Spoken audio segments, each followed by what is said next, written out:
Good morning, ladies and gents. Welcome back to another Conquerors Blade video. This time around, I'm going to be talking about the oncoming season, Season 8. It is about that time of the season. Season 7 is starting to now wind down. We are in the final few weeks of Season 7, and the last territory wars are fast approaching, which means the end of season is also fast approaching.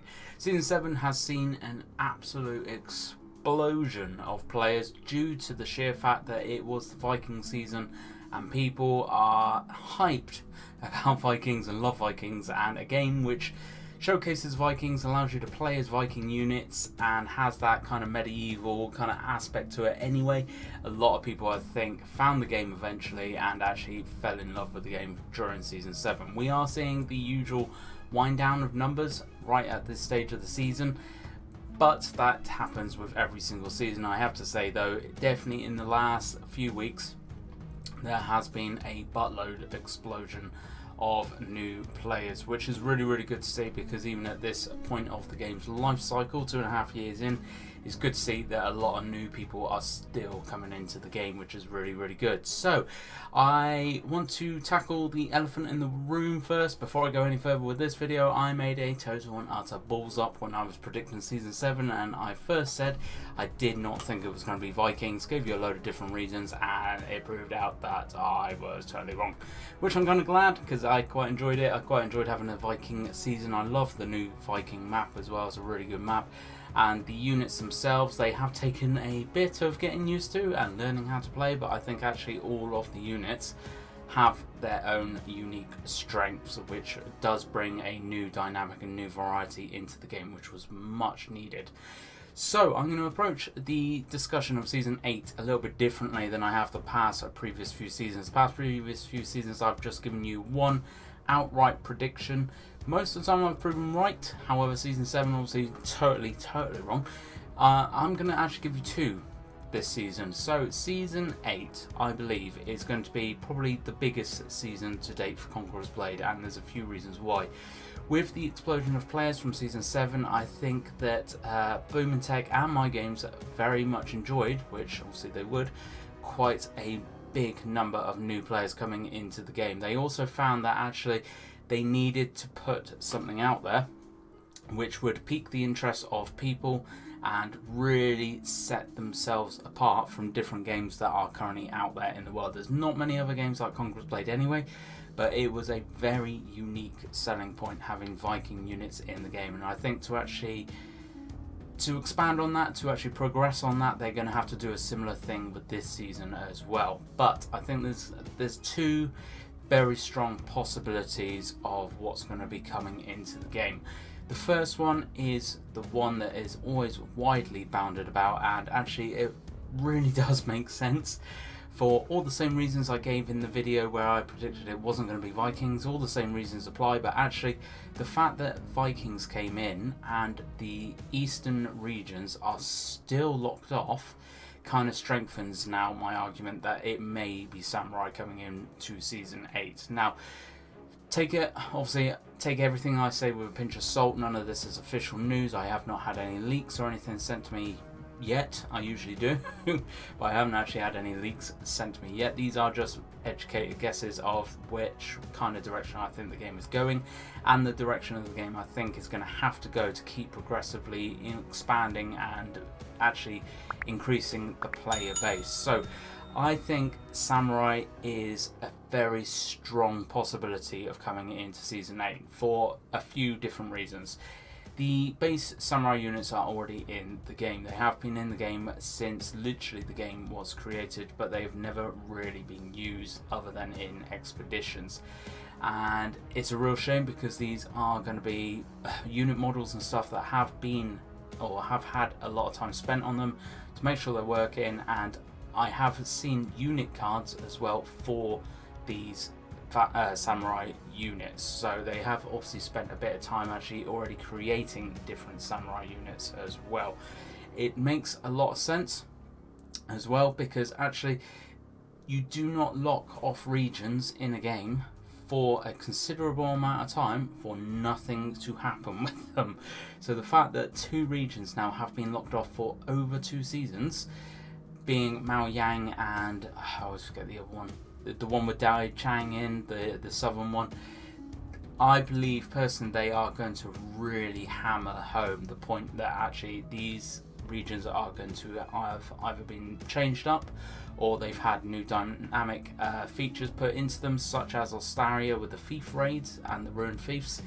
I believe that these two regions are going to have had a lot of work done to them in the past few months by the developers, and they're going to really hammer home the Land of the East kind of aspect, which obviously Japan has always been known as the Land of the Rising Sun, the mysterious land to the east, that kind of thing. Going down that route, I can see Conquerors Blade would really expand the player base massively if they brought in samurai units, which is one reason as well. I can see they're possibly going to go down this route.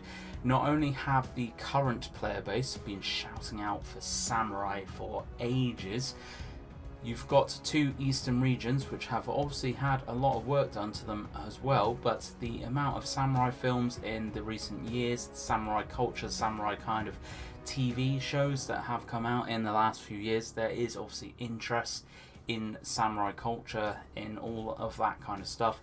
And actually, after Conquerors Blade, after Boom and Tech saw the massive explosion of players for Vikings, I think they're possibly going to do the same for Season 8 and Samurai.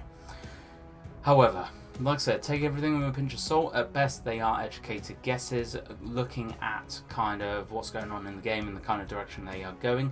Now, someone on my stream last night, I think it was Flying Dutchman, I'm really sorry if it was someone else, but I'm pretty sure it was Dutch that said it, and actually he might be onto something as well, and that is going to be my second prediction. So my second prediction has actually come from him, so I have to say thank you, but actually everything he said last night on my stream made a lot of sense. So the unit attires and hero attires for the attire challenges, which have just come in for the 2-year anniversary, have taken a bit of a strange turn. Now, these kind of attires are not, or don't seem to be related to anything else. These are kind of druid, pagan type skins, and it's kind of weird because there's nothing really much like that in the game. I mean, the closest thing is Vikings, but I mean, that's really pushing out like on a limb there. So possibly we think between us that actually Celtic pagans may be coming in. Now, these guys are a very pagan